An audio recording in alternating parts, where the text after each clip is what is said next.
Treblinka, January 3rd, 1943. When the entity hovered above the ground, some 200 feet in the air, the northern part of the night sky was completely obliterated by a thick, greasy cloud of black. They'd started burning the bodies on giant open pyres, and the billowing smoke looked like a demon rising from the earth. The entity hadn't been awake for long, but the old ways returned to him rather quickly. In all of the world's history, death was the one thing most common, the one thing that united something as vile and wicked as he with those common men and women who drew breath. And the entity thought this was quite good. In half a heartbeat, he was standing on the ground, but no one could see him unless he so chose it. The hour was late, no more than a few past midnight. Most of the killing took place in the day, and that was the time he normally lingered about. But as the bodies charred and turned black like long slivers of rot, he smiled. Death fed him. His hands, metaphorically speaking, didn't need to get dirty. Not once did he pull a trigger, stab a heart, push someone from a cliff, but he was always there in the aftermath, savoring the aroma as the soul parted from the flesh, tasting it, feeling it warm his insides.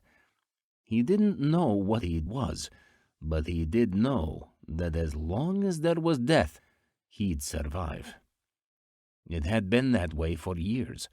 He was there a decade ago when the Chinese floods killed millions, sweeping clean the shanty villages and valleys with mud. He was there during the Spanish flu in India and Japan, where people coughed blood phlegm in the streets.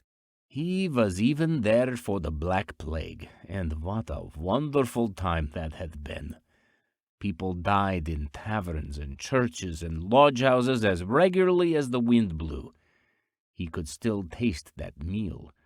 A third of Europe falling to ash, enough that it engorged his spirit and left him satiated for years.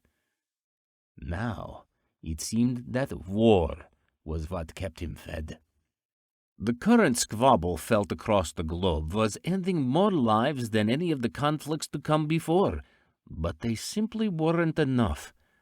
Not many on this earth could be put to death as efficiently as biology, but still, he rather admired the Germans and their ovens and gas chambers. No one had perfected killing as much as the Führer and his legion of like-minded monsters.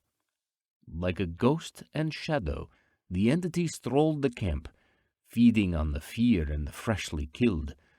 The extermination chambers were empty, the diesel tank engines which supplied the suffocating exhaust cold, and a team of Travniki guards used hoses to wash out the filth from inside. Anyone sleeping within the camp were either Germans, conscripted Soviets, or Jewish slave laborers. No one came to Treblinka for an extended stay. This place was designed for killing in mind, and that's what happened moments after they stepped off the trains. Most of the commanding SS were asleep at such an early hour, warm by their stove fires, but the entity could always count on seeing Franz Stangl. White Death, they called him, walking the grounds, a tiny cigarette hanging from the corner of his mouth. He'd been out a long time, as evidenced by the dusting of snow on his shoulders. The SS respected him. The Travniki and Jews feared him. His gaze fell through everyone he encountered, as if he didn't see them, as if he were thinking of new and exciting ways to improve the already lethal Treblinka. A man after my own heart, the entity thought, had he actually had a heart. The entity rarely interfered with the schemes of man, although he could offer suggestions. He found that nature, as always, did better when it was allowed to work unprovoked. And so the entity remained in the shadows, watching men do awful things to one another, and tasting the death that came in its wake. Of all the camps he'd explored, Treblinka was his favorite. Perhaps it was in his weakened state. Perhaps it was the nostalgia for such large-scale efficient killing. But he was growing worried that the hunger would soon be upon him. He was omnipotent, and by such he knew the Russians were pushing from the east, and if the weather worked in their favor, would be here within a year. The Nazis would abandon the camps, most likely hide all the evidence, then turn to whatever front they thought they could win and push back. Either way, the killings would stop. The mass deportation of human cattle would stop. Nature needed to take back the reins. Toward the end of his stroll, just before he retired to his lair, the entity moved up the rail line toward the Malkinia junction. Treblinka was the northernmost of the 3 death camps built in the last couple of years, and it was also the most expertly hidden. Legitimate Polish trains used the route all the time, never once noticing the spur line, never once realizing that just beyond the trees there was a camp, and in that camp, death found almost 15,000 souls per day. A train came each morning, sometimes 2. Franz Stangl ordered the gassing at breakfast, and by the time he had his poached egg and blood sausage brought to his quarters for lunch, the killing was done for the day. But the burning, so late into the Nazis' desire to hide their crimes, never ceased. A train was coming along the track as the entity moved northward. Even the humans would have known it had they walked along the metal, balancing foot over foot with arms held out like a bird, just the way the entity had seen children do ever since train tracks first threw down across the land. The vibration was evident that a long train set of cars would soon present itself. As he met up with it, some 4 miles up the path, past the faux train station at Treblinka, he found it was a steam engine, as they all were, and it pulled a total of 49 cars.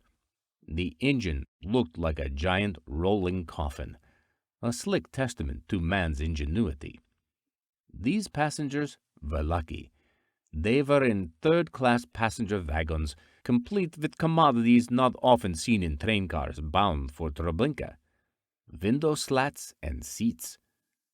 Still, they were crammed inside so tightly that people were stacked like chairs. Most of the trains to enter the camp were made up of freight or cattle cars. In the warmer months, it wasn't uncommon for the majority of the prisoners to already be dead upon arrival.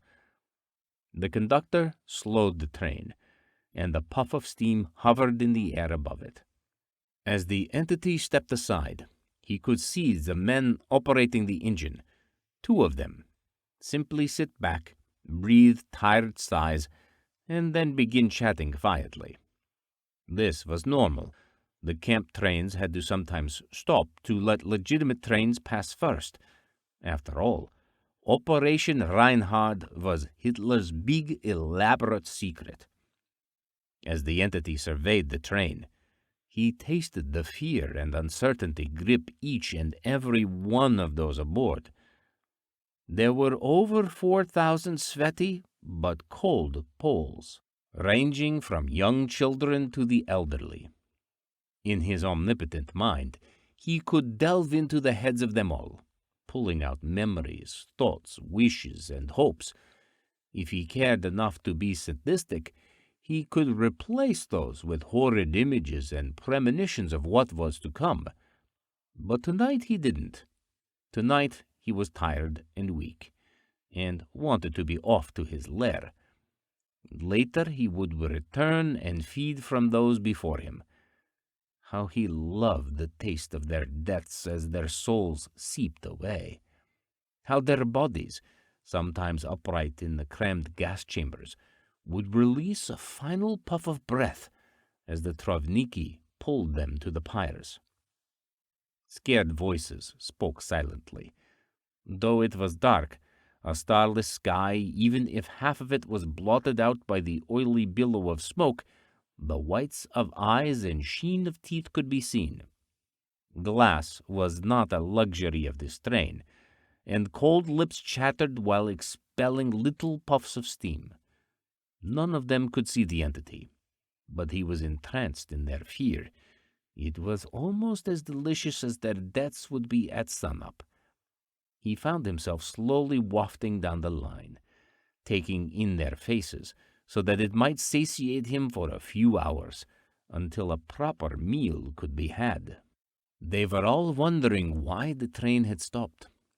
None were in good spirits, but then again, how could they be? Some of them had already died. The train probably left the Warsaw ghettos a couple of days ago with the promise they'd be heading to work camps across the Bialystok line. Never were they given food or water, and this particular train was open to the elements. The entity tasted the scant few inside the cars who'd perished, but it wasn't as delectable as he'd hoped. They'd been dead for hours, and the freshness had dissipated. As he made it to the 12th car past the engine, he found himself face to face with a child.